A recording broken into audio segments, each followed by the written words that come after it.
সুপ্রভাত বন্ধুরা, আজ হলো 17 জুন, 2 আষাঢ়, পয়লা মহরম, বুধবার।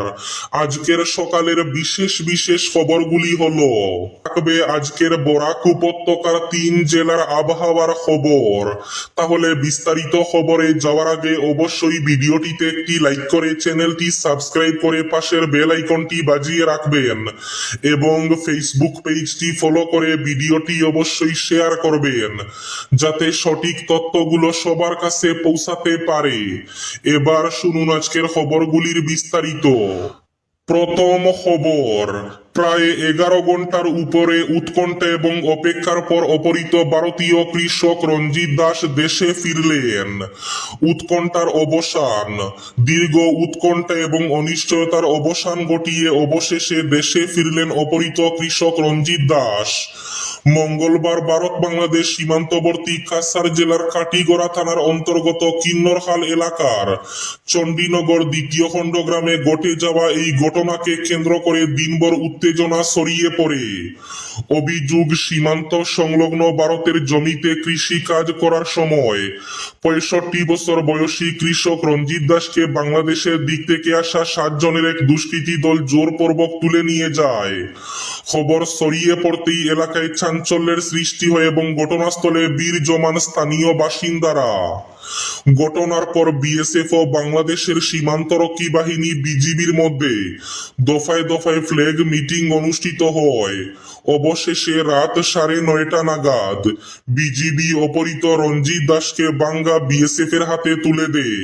পরে তাকে কাটিগড়া মডেল হাসপাতালে প্রাথমিক চিকিৎসা দিয়ে উন্নত চিকিৎসার জন্য শিলচর মেডিকেল কলেজ ও হাসপাতালে পাঠানো হয়। উদ্ধারের পর রঞ্জিত দাস জানান তাকে মারধর করা হয়েছে, তবে দেশে ফিরে তিনি সরকার, প্রশাসন ও উদ্ধার কাজে যুক্ত সকলের প্রতি কৃতজ্ঞতা প্রকাশ করেন। হাইলাকান্দিতে রেশন কার্ডের অনলাইন আবেদনের গ্রহণযোগ্য নয়, জেলা প্রশাসনের ঘোষণা।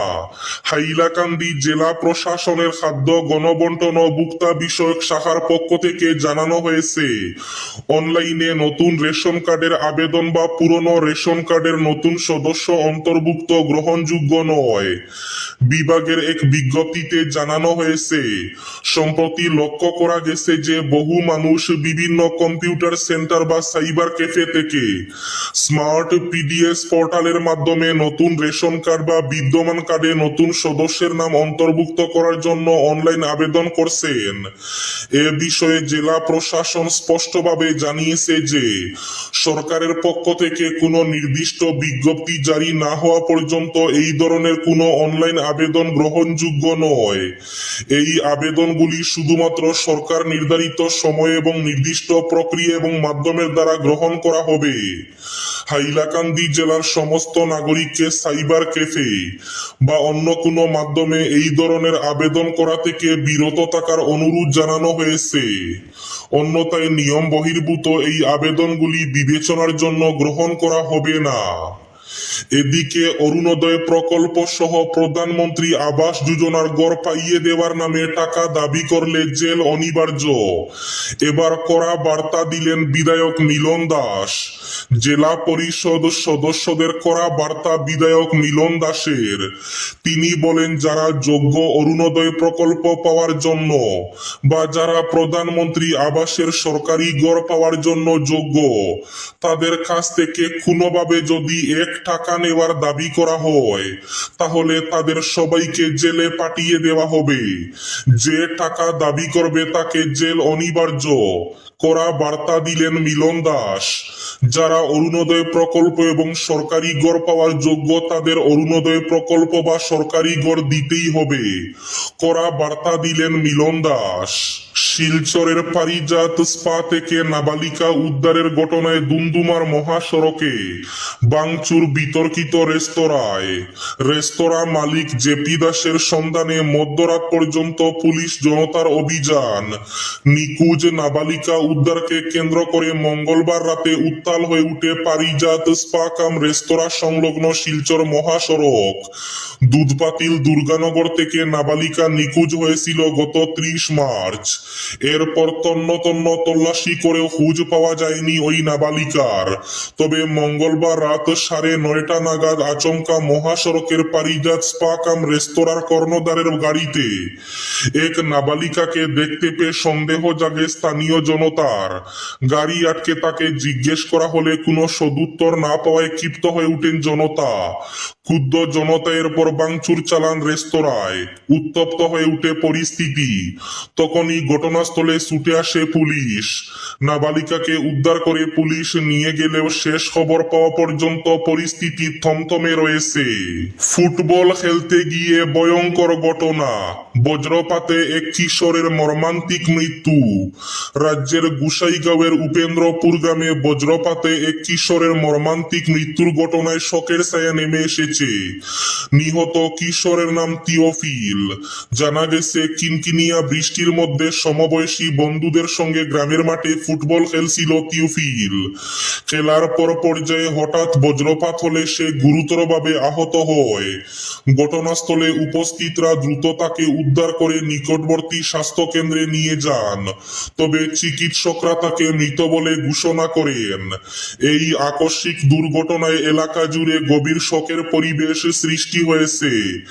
এক মেধাবী ছাত্রের অকাল প্রয়াণে পরিবার, পরিজন, সহপাঠী এবং গ্রামবাসীদের মধ্যে নেমে এসেছে শোকের ছায়া। স্থানীয় বাসিন্দারা বর্ষাকালে খোলা মাঠে খেলাধুলা এবং অন্যান্য কার্যকলাপের সময় সতর্কতা অবলম্বনের আহ্বান জানিয়েছেন। নাগরিকত্বের প্রমাণ হিসাবে আধার কার্ড, কেন্দ্র রাজ্যকে নোটিশ সুপ্রিম কোর্টের। আধার কার্ডকে নাগরিকত্ব, স্থায়ী বাসিন্দা পরিচয় বা ঠিকানার প্রমাণ হিসাবে ব্যবহার করা হচ্ছে বলে অভিযোগ তুলে দায়ের হওয়া এক আবেদনের প্রেক্ষিতে কেন্দ্র সরকার ও সমস্ত রাজ্য এবং কেন্দ্রশাসিত অঞ্চলকে নোটিশ জারি করল সুপ্রিম কোর্ট। একই সঙ্গে আধারের ব্যবহার শুধুমাত্র পরিচয় যাচাইয়ের মধ্যেই সীমাবদ্ধ রাখার দাবি জানানো হয়েছে আবেদনে। প্রধান বিচারপতি সূর্যকান্ত এবং বিচারপতি বি মোহনার বেঞ্চ মঙ্গলবার এই মামলার শুনানিতে কেন্দ্র সব রাজ্য এবং কেন্দ্রশাসিত অঞ্চলগুলির কাছে জবাব তলব করে। আইনজীবী অশ্বিনী কুমার উপাধ্যায়ের করা আবেদনটিকে আদালত একই ধরনের অন্যান্য বিচারাধীন মামলার সঙ্গে যুক্ত করেছে।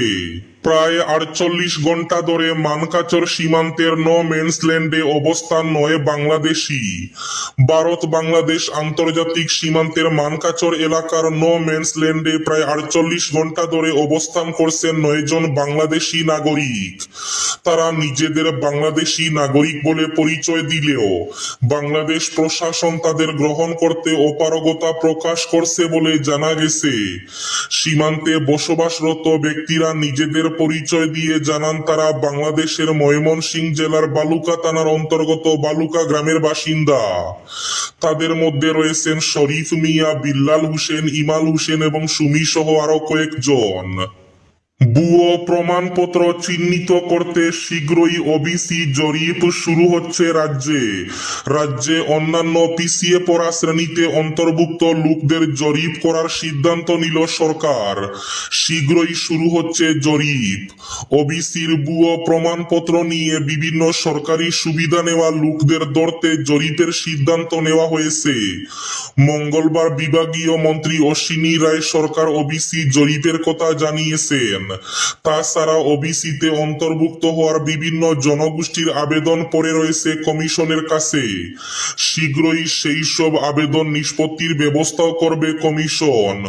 সংখ্যালঘু উন্নয়ন বিভাগের দায়িত্ব নিয়ে মঙ্গলবার মন্ত্রী যান অসম ব্যাকওয়ার্ড ক্লাসেস কমিশনের কার্যালয়ে।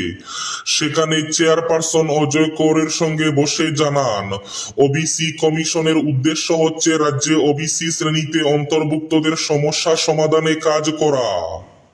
টাস্ক ফোর্সের অভিযানে হাইলাকান্দিতে উদ্ধার 10 শিশু শ্রমিক। শিশু শ্রম রোধে মাঠে নেমেছে জেলা শ্রম ও শ্রমিক কল্যাণ বিভাগ। এ মর্মে মঙ্গলবার হাইলাকান্দি শহরের বিভিন্ন স্থানে অভিযান চালিয়ে 10 শিশু শ্রমিককে উদ্ধার করা হয়েছে। এদিন district level task force committee জেলায় শিশু শ্রমিক উদ্ধারে অভিযান চালায় শহর জুড়ে। চাইল্ড হেল্পলাইন হাইলাকান্দি ইউনিটের সহযোগে এই অভিযানে নেতৃত্ব দেন জেলা শ্রম ও শ্রমিক কল্যাণ বিভাগের ইন্সপেক্টর ভারত সোনোয়াল।